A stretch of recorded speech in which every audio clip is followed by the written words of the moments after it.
Good morning प्यारे बच्चों। आज हम विड्थ अर्थात सर्किल के बारे में पढ़ेंगे। ये पार्ट 10 है और आप लोग ध्यान देंगे इसमें। तो सबसे पहले ये देखो, छोटी छोटी परिभाषाएं हैं, आपको पता होगा। विड्थ किसे कहते हैं, सर्किल किसे कहते हैं। विड्थ माने सर्किल, CIRCLE, सर्किल। तो विड्थ उन असंख्य बिंदुओं का समूह होता है जो एक नियत बिंदु O से समान दूरी पर होते हैं। देखिए, ये असंख्य बिंदु हैं वृत्त पर, असंख्य बिंदु हैं। और इन असंख्य बिंदुओं का एक सेट होता है, समूह होता है, ग्रुप होता है, जो एक नियत बिंदु से बराबर दूरी पर होते हैं। तो उसे हम क्या कहेंगे, सर्किल, वृत्त कहेंगे। और इस नियत बिंदु O को हम क्या कहते हैं, केंद्र कहते हैं, है ना। और जहां ये असंख्य बिंदु स्थित होते हैं जो कि एक नियत बिंदु से समान दूरी पर हैं, वो वृत्त की परिधि कहलाती है। तो ये वृत्त में वह वक्र जिस पर असंख्य बिंदु उसके केंद्र से समान दूरी पर स्थित होते हैं, वृत्त की परिधि कहलाती है। ये आप पढ़ चुके हैं। त्रिज्या भी आप पढ़ चुके हैं। त्रिज्या क्या है?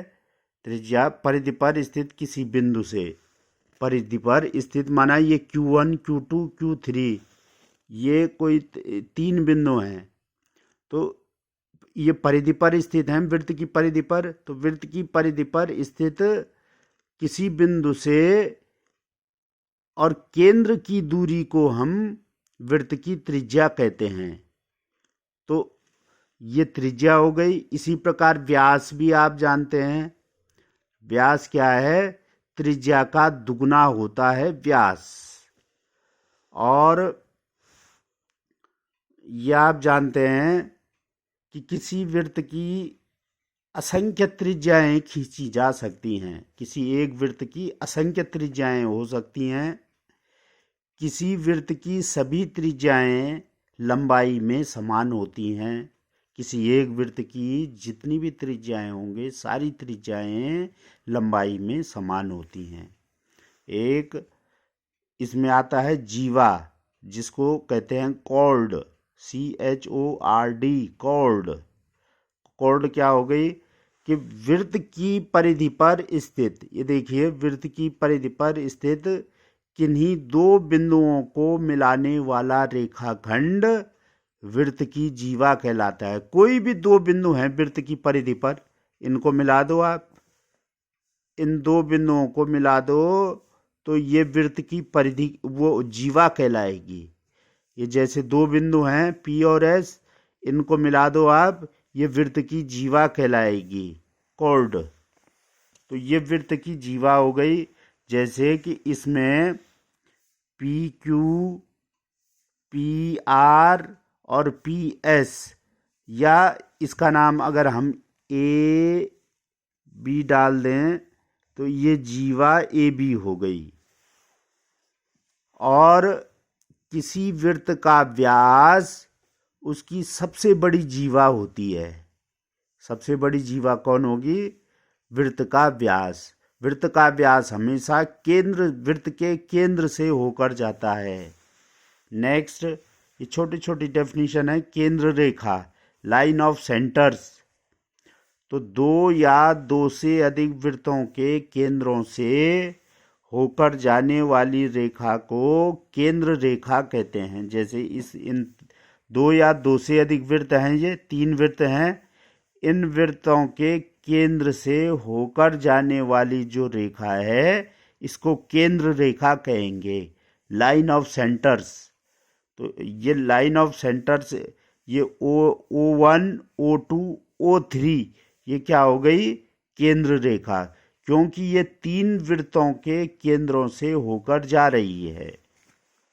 नेक्स्ट, संकेंद्रीय वृत्त, कंसेंट्रिक सर्किल। संकेंद्रीय वृत्त या कंसेंट्रिक सर्किल किसे कहते हैं?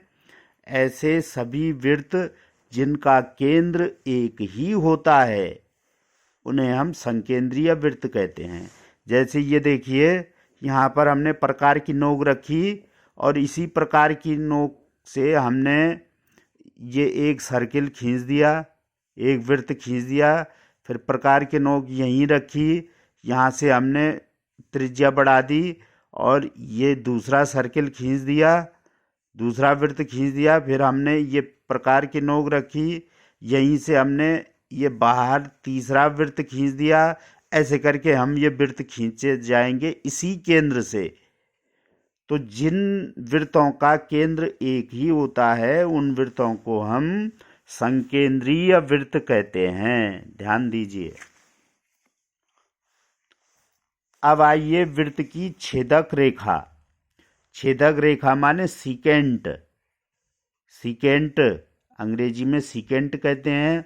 तो वह ऋजु रेखा जो वृत्त को दो बिंदुओं पर प्रतिच्छेद करती है। जैसे देखिए इस चित्र में ये ऋजु रेखा ए बी है, ये इस वृत्त को दो बिंदुओं पर प्रतिच्छेद कर रही है, दो बिंदुओं पर काट रही है, एक्स और वाई पर काटती हुई जा रही है ये रेखा। तो ये क्या कहलाएगी? छेदक रेखा, सीकेंट, है ना। और छेदक अगर हम खींचते जाएं, ये देखो ये सारी छेदक रेखाएं हैं, ये सारी वृत्त की छेदक रेखाएं हैं जो वृत्त को दो बिंदुओं पर प्रतिच्छेद कर रही हैं, दो बिंदुओं पर प्रतिच्छेद कर रही हैं। देखिए हर एक रेखा दो बिंदुओं पर प्रतिच्छेद कर रही है। ये समझ लीजिए, ये एक्स, ये बिंदु एक्स है, ये वाई है, ये एक्स है और ये वाई है, ये एक्स है और ये वाई है, ये एक्स है और ये वाई है। तो दो बिंदुओं पर प्रतिच्छेद कर रही है। और एक कंडीशन ऐसी आएगी बच्चों, जब ये बिंदु एक्स और वाई संपाती हो जाएंगे, मतलब वो एक ही बिंदु पर काटेंगे, यहाँ भी और यहाँ भी। और जब ये संपाती हो जाएंगे एक्स और वाई, तो तब ये सिरे संपाती हो जाएंगे, उसको हम कहते हैं स्पर्श रेखा। स्पर्श रेखा में अब आइए, स्पर्श रेखा क्या है? टेंजेंट जिसको हम कहते हैं, स्पर्श रेखा, टेंजेंट। तो जब कोई ऋजु रेखा किसी वृत्त को केवल एक बिंदु पर प्रतिच्छेद करती है, जब कोई ऋजु रेखा किसी वृत्त को केवल एक बिंदु पर प्रतिच्छेद करती है, तो उसे वृत्त की स्पर्श रेखा कहते हैं। देखिए चित्र देखो, यहाँ पर ये पी क्यू रेखा है, ये वृत्त को केवल एक बिंदु पर प्रतिच्छेद कर रही है, एक बिंदु पर काट रही है। तो ये क्या हो गई? स्पर्श रेखा कहलाएंगे, टेंजेंट कहेगी, इसको टेंजेंट कहेंगे, स्पर्श रेखा। और देखो ये हमने इस स्पर्श रेखा पर ये लंब डाला, ये त्रिज्या हो गई। तो ये जो त्रिज्या है ये स्पर्श रेखा पर लंब होती है। देखो प्रमेय आ गई आपके पास।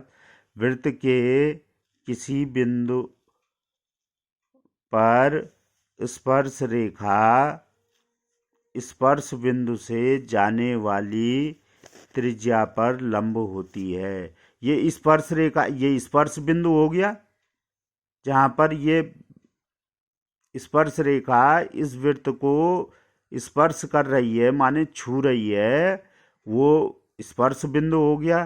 तो त्रिज्या जो है स्पर्श रेखा के स्पर्श बिंदु पर लंब होती है, माने ये 90 अंश का कोण बनाती है, हमेशा याद रखो। तो ये माने ये जो है पी क्यू जो है, यहाँ पर पी क्यू लंब है, ये लंब है का चिन्ह है, लंब है ओपी पर, ओ सी पर, सॉरी ये नाम है ओ सी। पी क्यू लंब है, ये पी क्यू लंब है ओ सी पर। ये दोनों 90 डिग्री, ये देख लो यहाँ पे ए बी लंब है ओ पी पर। ये यहाँ पे लिख सकते हैं हम ए बी लंब है ओ सी पर, ओ पी पर। ए बी लंब है ओ पी पर। अब देखो एक्सरसाइज 10.1 आ रही है आपकी। एक वृत्त की कितनी स्पर्श रेखाएं हो सकती हैं। अब माना ये एक वृत्त है भाई, तो एक वृत्त की परिधि पर कितने बिंदु होते हैं? असंख्य बिंदु होते हैं। तो इन बिंदु, एक बिंदु पर हम एक स्पर्श रेखा खींचेंगे, दूसरे पर ये स्पर्श रेखा, इस तरह से स्पर्श रेखा खींचते जाएंगे। तो एक बिंदु की परिधि पर चूंकि असंख्य बिंदु होते हैं, इसलिए हम एक वृत्त पर असंख्य स्पर्श रेखाएं खींच सकते हैं। अर्थात एक वृत्त की असंख्य स्पर्श रेखाएं संभव हैं। ये आंसर हो जाएगा उसका। प्रश्न नंबर 2, रिक्त स्थानों की पूर्ति कीजिए। पहला है, किसी वृत्त की स्पर्श रेखा उसे एक बिंदु पर प्रतिच्छेद करती है। ये देखो, किसी वृत्त की स्पर्श रेखा उसे केवल एक बिंदु पर स्पर्श करती है ना। एक बिंदु पर स्पर्श, तो क्या आ जाएगा? एक। दूसरा है, किसी वृत्त की दो बिंदुओं पर प्रतिच्छेद करने वाली रेखा को क्या कहते हैं? छेदक रेखा कहते हैं। छेदक रेखा जो है वृत्त को दो बिंदुओं पर प्रतिच्छेद करती है। नंबर 3, एक वृत्त की कितनी समांतर स्पर्श रेखाएं हो सकती हैं? दो समांतर स्पर्श रेखाएं हो सकती हैं। जैसे कि यहाँ पर आपने देखा है, ये देखो, एक वृत्त की एक स्पर्श रेखा ये है और एक स्पर्श रेखा ये है। ये दोनों समांतर स्पर्श रेखाएं होंगी। तो एक वृत्त की दो समांतर स्पर्श रेखाएं होंगी।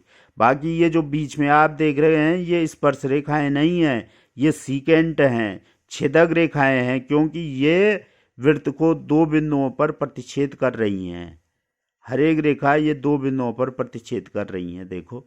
तो ये छेदक रेखा हैं, और ये जो हैं वृत्त को एक बिंदु पर स्पर्श कर रही हैं। तो ये जो हैं स्पर्श रेखाएं हैं। तो एक वृत्त की कम से कम दो समांतर स्पर्श रेखाएं हो सकती हैं। यहाँ पर ये आंसर आ गया आपका। फिर नेक्स्ट, वृत्त तथा उसकी स्पर्श रेखा के उभयनिष्ठ बिंदु को स्पर्श बिंदु कहते हैं। ये भी क्लियर हो गया। क्वेश्चन नंबर 3 वेरी इंपॉर्टेंट, और ये बहुत इंपॉर्टेंट है। एक वृत्त की, देखो इसमें बहुत कंफ्यूज करते हैं आप लोग कि एक वृत्त की कितनी स्पर्श रेखाएं हो सकती हैं। तो एक बिंदु की असंख्य स्पर्श रेखाएं संभव हैं, लेकिन एक वृत्त के एक बिंदु पर कितनी स्पर्श रेखाएं खींची जा सकती हैं? एक स्पर्श रेखा खींची जा सकती है। वृत्त के किसी एक बिंदु पर एक स्पर्श रेखा खींची जा सकती है, लेकिन किसी वृत्त की कितनी स्पर्श रेखाएं हो सकती हैं? किसी वृत्त की असंख्य स्पर्श रेखाएं हो सकती हैं। इसको ध्यान दें। क्वेश्चन नंबर 3, 5 सेंटीमीटर त्रिज्या वाले एक वृत्त के बिंदु P से स्पर्श रेखा PQ केंद्र O से जाने वाली एक रेखा से बिंदु Q पर इस प्रकार मिलती हैं कि OQ बराबर 12 सेंटीमीटर, PQ की लंबाई ज्ञात कीजिए। ये चित्र है। PQ की लंबाई हमको ज्ञात करनी है। इसकी त्रिज्या 5 सेंटीमीटर है, और इसकी यहाँ से और ये इस बिंदु की दूरी जो है 12 सेंटीमीटर है। तो हमें PQ स्पर्श रेखा की लंबाई ज्ञात करनी है, PQ की लंबाई। तो चूंकि ये देखो, ये जो दिया हुआ है आपको, ओ पी बराबर 5 सेंटीमीटर, ओ क्यू बराबर 12 सेंटीमीटर, और हम जानते हैं कि ये जो त्रिज्या है ये स्पर्श रेखा पर लंब होती है, तो माने ये 90 डिग्री का कोण बनाएगी, 90 अंश का कोण बनाएगी। अब 90 अंश का कोण बनाएगी माने ये लिखा है हमने ओ पी लंब है पी क्यू पर, तो त्रिभुज ओ पी क्यू समकोण त्रिभुज है। अब जब त्रिभुज ओ पी क्यू समकोण त्रिभुज है तो इस पर पाइथागोरस प्रमेय लगा देंगे कि कर्ण का वर्ग बराबर शेष दो भुजाओं के वर्गों का योगफल। तो यह आ जाएगा ओ पी स्क्वायर बराबर ओ क्यू स्क्वायर, ये कर्ण हो गया, समकोण के सामने वाली भुजा हमेशा कर्ण होती है, तो ओ क्यू स्क्वायर बराबर O P square plus P Q square. ये देखिए पाइथागोरस प्रमेय से ओ क्यू स्क्वायर बराबर O P square plus P Q square, तो ओ क्यू का मान 12 है, 12 का square is equal to O P का मान 5 है तो 5 का square plus P Q square. P Q square का मान निकालना है तो P Q square is equal to 12 का स्क्वायर 144 और माइनस 5 का स्क्वायर 25, तो 144 ऋण 25 कितना आ गया 119। तो जब पी क्यू स्क्वायर बराबर 119 तो यहाँ से इसका स्क्वायर हटाएंगे, P Q is equal to इधर अंडर रूट लग जाएगा, अंडर रूट 119, तो पी क्यू का मान कितना आया वर्गमूल 119 सेंटीमीटर। तो कौन सा विकल्प सही है, विकल्प डी सही है। तो इस तरह से ये एक्सरसाइज समाप्त हो गई है। इसमें इतने सवाल महत्वपूर्ण हैं, आप इनको कर लीजिएगा और इसकी कॉपी मैं आपको भेज रहा हूँ, इन्हें अपनी नोटबुक में नोट करते रहिएगा और इन पर अभ्यास करते रहिएगा। ठीक है, थैंक यू।